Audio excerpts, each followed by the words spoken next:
नमस्कार साथियों, साहित्य विद केपीएस पर आपका स्वागत है।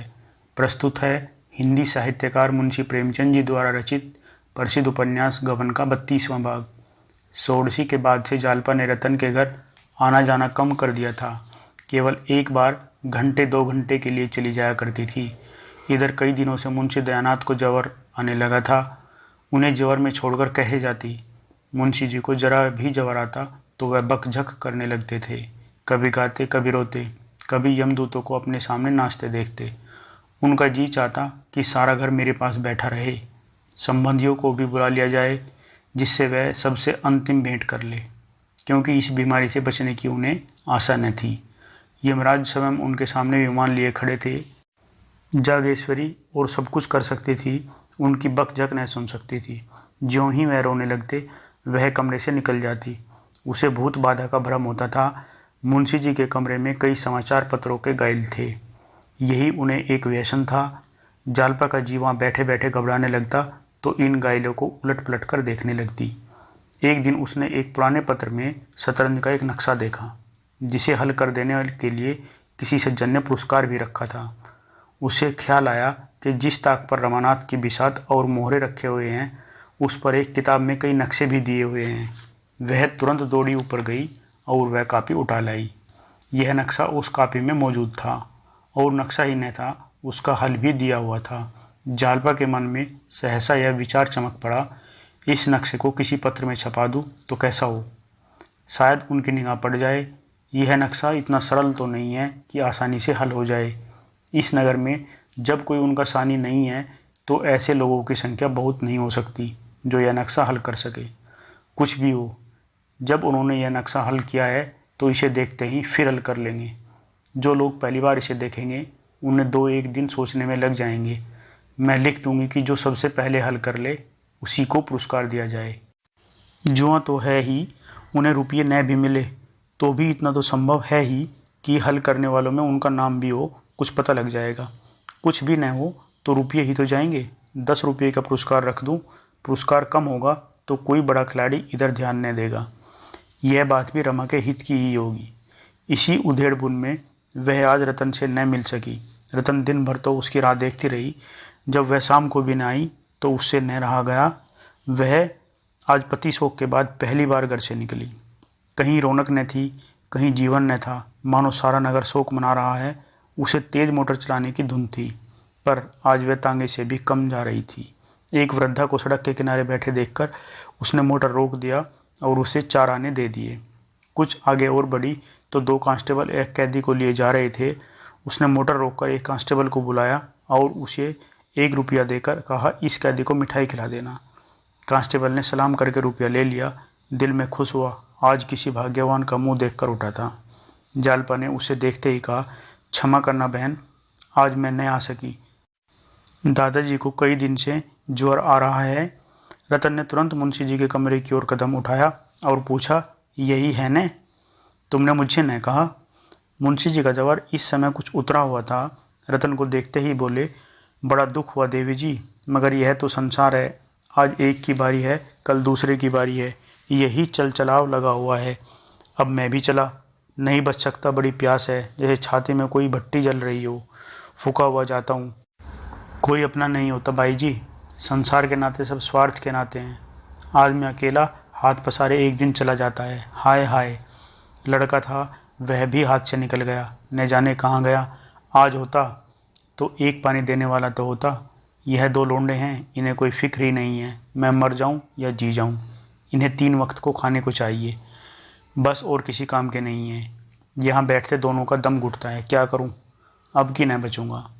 रतन ने तस्कीन दी, यह मलेरिया है, 2-4 दिन में आप अच्छे हो जाएंगे, घबराने की कोई बात नहीं है। मुंशी जी ने दीन नज़रों से देखकर कहा, बैठ जाइए बाबूजी, आप कहती हैं आपका आशीर्वाद है तो शायद बच जाऊं, लेकिन मुझे तो आशा नहीं है। मैं भी ताल ठोके यमराज से लड़ने को तैयार बैठा हूं। अब उनके घर मेहमानी खाऊंगा। अब कहाँ जाते हैं बचकर बच्चा, ऐसा ऐसा रोऊंगा कि वह भी याद करें। लोग कहते हैं वहाँ भी आत्माएं इसी तरह रहती हैं, इसी तरह वहाँ भी कचहरियाँ हैं, हाकिम हैं, राजा हैं, रंक हैं, व्याख्यान होते हैं, समाचार पत्र छपते हैं। फिर क्या चिंता है, वहाँ भी अहलमद हो जाऊंगा, मज़े से अखबार पढ़ा करूंगा। रतन को ऐसी हंसी छूटी कि वह वहाँ खड़ी न रह सकी। मुंशी जी विनोद के भाव से ये बातें नहीं कह रहे थे, उनके चेहरे पर गंभीर विचार की रेखा थी। आज 1.5-2 महीने के बाद रतन हंसी और इस असामयिक हंसी को छिपाने के लिए कमरे से निकल आई। उसके साथ ही जालपा भी बाहर आ गई। रतन ने अपराधी नज़रों से उसकी ओर देखकर कहा, दादाजी ने तो मन में क्या समझा होगा, सोचते होंगे मैं तो जान से मर रहा हूँ और इसे हंसी सूझती है। अब वहाँ नहीं जाऊँगी। नहीं, ऐसी ही कोई बात फिर कहेंगे तो मैं बिना हंसे न रह सकूँगी। देखो तो आज कितनी बेमौका हंसी आई है। जालपा ने उसके मन का भाव ताड़ कर कहा, मुझे भी अक्सर इनकी बातों पर हंसी आ जाती है बहन। इस वक्त तो इनका जवार कुछ हल्का है, जब जोर का जवार होता है तब तो यह और भी ऊल जलूल बकने लगते हैं। उस वक्त हंसी रोकनी मुश्किल हो जाती है। आज सवेरे कहने लगे, मेरा पेट भक हो गया, मेरा पेट भक हो गया। इसकी रट लगा दी। इसका आशय क्या था न मैं समझ सकी और न अम्मा समझ सकी, पर वह बराबर यही रटे जाते थे। पेट भक हो गया, पेट भक हो गया। आओ कमरे में चले। रतन, मेरे साथ न चलोगी? जालपा, आज तो न चल सकूंगी बहन, कल आओगी? कह नहीं सकती, दादाजी का कुछ हल्का रहा तो आऊँगी। नहीं भाई, ज़रूर आना, तुमसे एक सलाह करनी है। क्या सलाह है? मन्नी कहते हैं अब यहाँ रहकर क्या करना है, घर चलो, बंगले को बेच देने को कहते हैं। जालपा ने एकाएक ठिठक कर उसका हाथ पकड़ लिया और बोली, यह तो तुमने बहुत बुरी खबर सुनाई बहन। मुझे इस दशा में तुम छोड़कर चली जाओगी? मैं न जाने दूंगी। मन्नी से कह दो बंगला बेच दे, मगर जब तक उनका कुछ पता नहीं चल जाएगा मैं तुम्हें न छोड़ूंगी। तुम कुल 1 हफ्ते बाहर रही, मुझे एक एक पल पहाड़ सा हो गया था। मैं न जानते थे कि मुझे तुमसे इतना प्रेम हो गया है। अब तो शायद मैं मर ही जाऊं। नहीं बहन, तुम्हारे पैरों पड़ती हूँ, अभी जाने का नाम न लेना। रतन की आंखें भी भर आई, बोली, मुझसे भी वहाँ न रहा जाएगा, सच कहती हूँ। मैं तो कह दूंगी मुझे नहीं जाना। जालपा उसका हाथ पकड़े हुए ऊपर अपने कमरे में ले गई और उसे गले में हाथ डालकर बोली, कसम खाओ कि मुझे छोड़कर न जाओगी।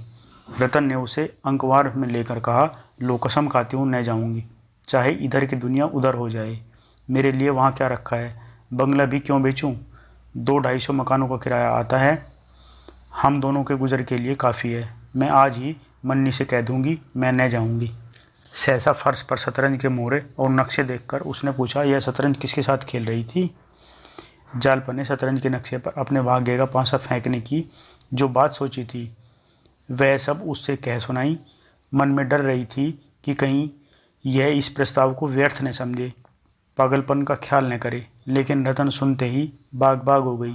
बोली, 10 रुपये तो बहुत कम पुरस्कार है, 50 रुपये कर दो, रुपये मैं देती हूँ।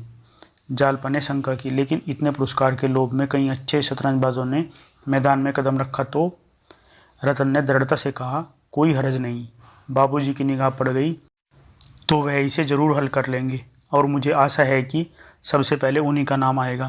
कुछ न होगा तो पता तो लग ही जाएगा, अखबार के दफ्तर में तो उनका नाम आ ही जाएगा।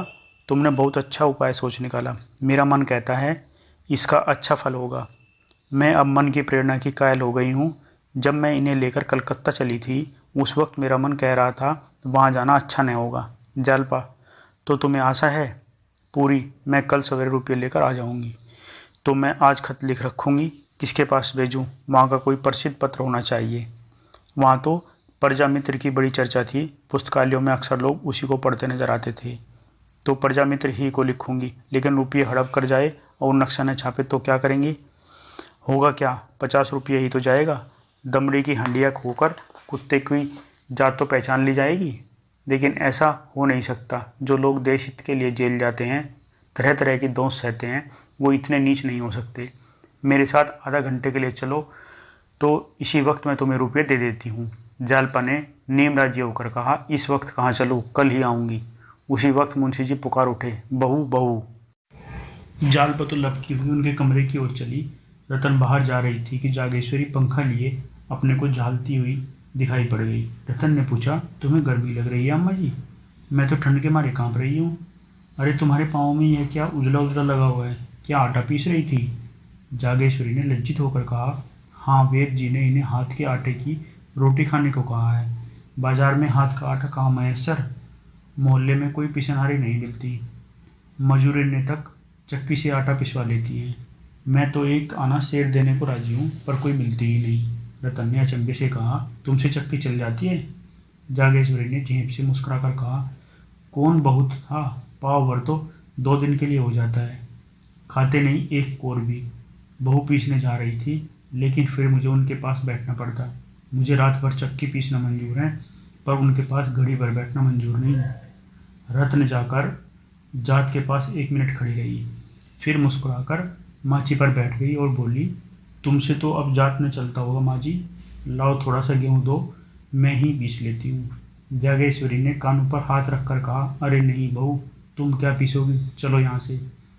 रतन ने प्रमाण दिया, मैंने बहुत दिनों तक पीसा है माँ जी, जब मैं अपने घर पर थी तो रोज़ पीसती थी।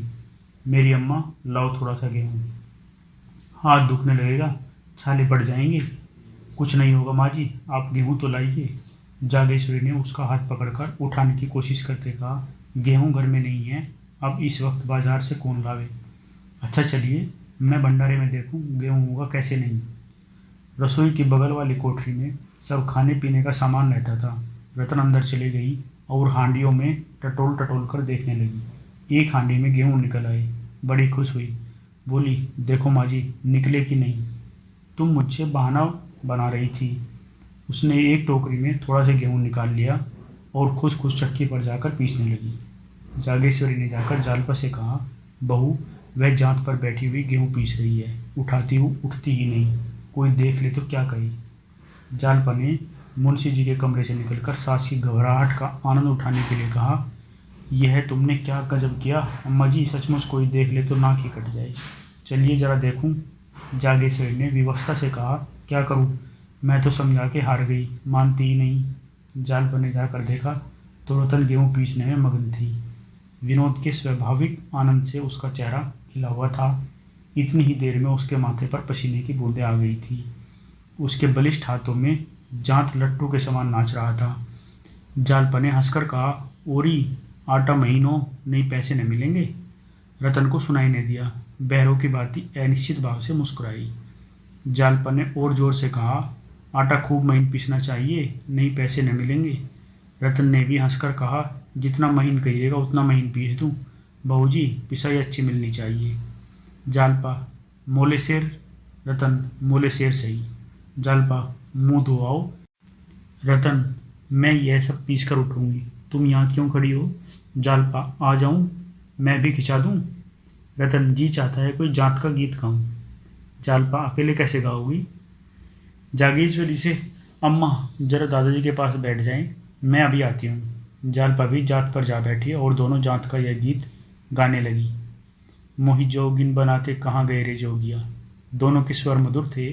जात की घुमर घुमर उनके स्वर के साथ साज का काम कर रही थी। जब दोनों एक कड़ी गाकर चुप हो जाती तो जात का स्वर माना कंठ ध्वनि से रंजित होकर और भी मनोहर हो जाता था। दोनों के हृदय इस समय जीवन के स्वाभाविक आनंद से पूर्ण थे। न शोक का भार था, न वियोग का दुख। जैसे 2 चिड़िया प्रभात की अपूर्व शोभा से मग्न होकर चहक रही हों। यह भाग यहीं पर समाप्त होता है। प्लीज़ चैनल को लाइक, शेयर, सब्सक्राइब अवश्य कर लीजिए। धन्यवाद।